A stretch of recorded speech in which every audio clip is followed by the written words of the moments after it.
वो माँ बाप बड़ी गलती करते हैं जो माँ बाप के हाथों में मोबाइल देकर उसको कभी देखते नहीं, निगरानी ही नहीं करते हमारे बच्चे मोबाइल को कैसे यूज़ कर रहे हैं।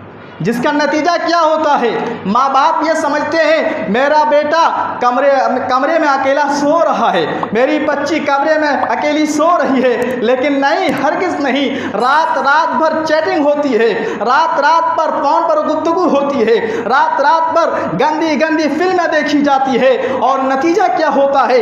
नतीजा ये होता है कि शादी से पहले ही लड़की किसी लड़का के साथ भाग जाती है तो लड़का किसी लड़की को भगा ले जाता है। कई वाक़यात सुनने को मिले हैं। इसलिए औलाद की जब सही तालीम और तरबियत होगी तो ये औलाद अपने माँ बाप की इज़्ज़त कभी ना, अपने माँ बाप के नाक कभी नहीं कटाएंगे, अपने ख़ानदान की इज़्ज़त कभी नहीं गंवाएंगे। इसलिए ज़रूरत इस बात की है कि हम अपने बच्चों को हाथ में मोबाइल ना दें।